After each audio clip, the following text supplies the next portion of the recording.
Imagine a little girl in the streets of Karachi, a cricket bat bigger than her arms, a dream bigger than her world. In a neighborhood where girls were told to stay behind walls, she decided to chase the sound of leather hitting willow. Her name, Fatima Sana, the heartbeat of Pakistan's new cricket era. Before fame, before cameras, before captaincy, there was only grit, dust, and a burning dream. Born on November 8, 2001, in Karachi, Fatima wasn't born into luxury or privilege. She was born into a humble household where dreams had to fight for survival. But even as a child, she was different. While most girls her age played with dolls, Fatima played with destiny through a cricket ball. Every evening, she would sneak out with her brothers, bowl for hours in narrow lanes, her wrists snapping perfectly as the ball cut through the air. The boys laughed at first, "She's just a girl." But soon, the laughter turned into silence when her Yorkers began to crash into makeshift wickets. Her parents were unsure. In a society where female cricketers were rare, pursuing cricket wasn't a dream, it was rebellion.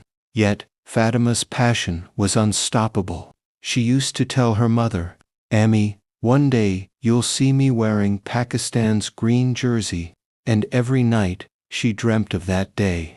But dreams aren't cheap. There were no fancy academies, no professional coaching, just a strong will and a small rubber ball. Fatima practiced for hours under the scorching Karachi sun, her hands bruised, her skin tanned, but her spirit glowed brighter each day. She faced ridicule, she faced restrictions, she faced doubt, but every no only fueled a louder yes inside her. At 15, her raw talent caught the attention of local coaches. One of them said, "This girl isn't just playing cricket, she's rewriting its rules." She was soon invited to train at the Karachi Regional Academy, marking the beginning of her journey from the dusty streets to the national stage. But even there, it wasn't easy. Competing with older, stronger players tested her body and mind. Yet, Fatima never looked for sympathy. She looked for progress. She trained like her life depended on it, because, in many ways, it did. By 2018, she earned her first call-up to Pakistan's national camp. It was a dream come true, but also the beginning of a bigger test. Because for Fatima Sana, making it to the team was hard, but staying there would be harder.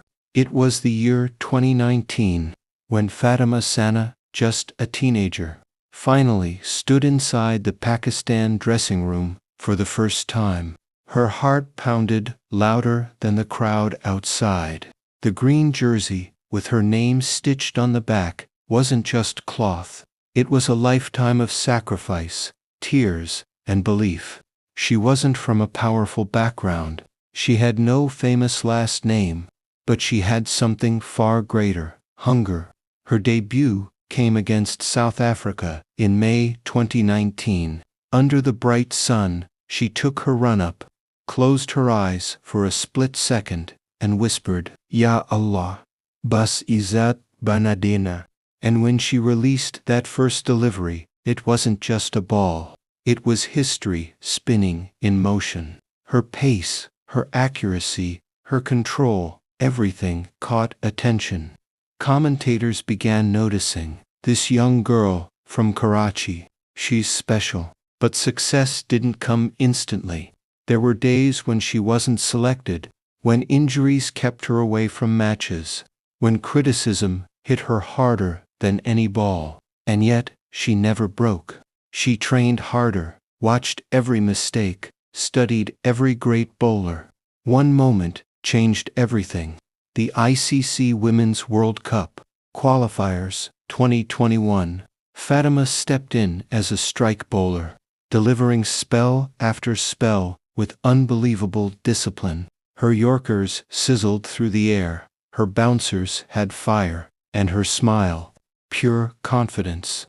That tournament made the world notice the name Fatima Sana. Her performances earned her the ICC Emerging Cricketer of the Year 2021, a historic achievement, the first Pakistani woman ever to win this title.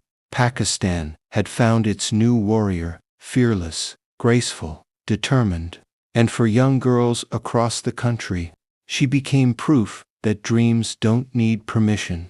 After the award, Fatima said humbly in an interview, "I just want to make my country proud. Every wicket I take belongs to Pakistan." It wasn't just a statement, it was a promise. Behind the smile was still that little girl from Karachi, who once played in dusty alleys. Now she was being recognized on international screens, her name shining beside legends. But success brought new pressure. Expectations rose. Critics waited for her downfall. But instead of fear, she found fuel. Every failure, every dropped catch, every tough match became another reason to rise again. Her discipline was legendary: early morning gym, evening bowling practice, mental focus like a soldier. Fatima wasn't just becoming a cricketer. She was becoming a symbol of resilience for every Pakistani girl who dared to dream. And as her journey continued, destiny had another surprise waiting: the captain's band. By 2024, the journey of that Karachi girl had turned into a national saga. She wasn't just the face of Pakistan's women's cricket. She was its heartbeat. When the Pakistan Cricket Board announced Fatima Sana as captain, the world smiled, because everyone who knew her story knew what this moment meant. It wasn't given to her. She earned it through sweat, bruises, and unshakable belief. The locker room that once intimidated her now waited for her words. The players who once inspired her now looked to her for inspiration. And Fatima led, not with pride, but with purpose. Her message to the team was simple: we may not have the world's best facilities, but we have the world's strongest hearts. Under her leadership, the team began to evolve. The energy changed, training became sharper, mindset tougher, unity deeper. Fatima introduced discipline like never before: punctuality, fitness, focus, not optional, but sacred. Her calm under pressure made her stand out. During close matches, when nerves were on edge, she smiled, that quiet, confident smile that told the world, "We've got this." 2024 saw some of her finest performances, both as a captain and a player. Her bowling, a blend of intelligence and aggression, dismantled top batters. Her batting grew steadier, her leadership voice firmer. Whether it was defending low totals against strong teams or mentoring young players off the field, Fatima showed a level of maturity beyond her years. Journalists started calling her Pakistan's silent storm. Because she didn't need noise, her actions spoke volumes. In interviews, she never boasted about success. She always credited her team. "Captaincy isn't power," she once said. "It's responsibility to lift others higher than yourself." That humility made her not only respected, but loved. She traveled to schools, met young girls, and told them her story: the same streets, the same struggles, the same fears. She told them, "If I can do it, so can you." And in every little girl's eyes, she saw her younger self dreaming in the dust. Fatima Sana wasn't just captaining a team, she was leading a movement. A movement where Pakistani girls believed they could become champions. But as every leader learns, the higher you rise, the stronger the storms become. And soon, she would face challenges that would test not her skills, but her spirit.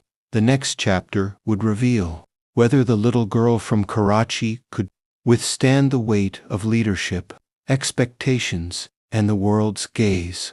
Every journey has storms, and Fatima Sana's was no exception. As captain, she faced setbacks, tough losses, media criticism, and the pressure of expectations. Each defeat felt like a personal wound, but she never allowed it to define her. She often said, "Leadership isn't about never falling. It's about standing again, stronger, calmer, wiser." There were matches where victory slipped away by inches, moments when tears filled her eyes, not out of weakness, but from how much she cared, and every time she lifted her head again, Pakistan lifted with her. Her resilience became contagious. Young players mirrored her discipline. Fans admired her dignity. Even rivals respected her spirit. Off the field, Fatima started advocating for women's empowerment in sports, pushing for equal opportunities, better facilities, and recognition for female athletes. She became not only a role model, but a revolutionary voice. In interviews, she didn't just talk about cricket, she talked about courage, consistency, and character. She reminded everyone that success isn't built overnight. It's crafted through days of doubt and years of persistence. In 2025, as she led Pakistan into the Women's World Cup, she stood tall, carrying not just a team, but the dreams of millions. Every cheer, every prayer, every banner with her name was proof of what she had built. Hope. Whether the team won or lost, she had already achieved something far greater. She had changed the story. She had made cricket not just a man's game, but a nation's pride, shared by daughters, sisters, and mothers. When asked what success means to her, she smiled and said, "It's when a little girl in Karachi picks up a ball and believes she can be next." That's her legacy, not the trophies, not the records, but the inspiration that lights a fire in others. Fatima Sana's journey is a reminder that greatness isn't about where you start. It's about how hard you rise after falling. From dusty streets to world stages, from silence to leadership, from dreamer to doer. Her story echoes one message: never let the world decide your limits. Write your own destiny, ball by ball, step by step. As the camera fades on her smiling face, bathed in the green glow of Pakistan's flag, a voice narrates softly, "This isn't just the story of Fatima Sana. It's the story of every Pakistani girl who dared to dream and refused to stop."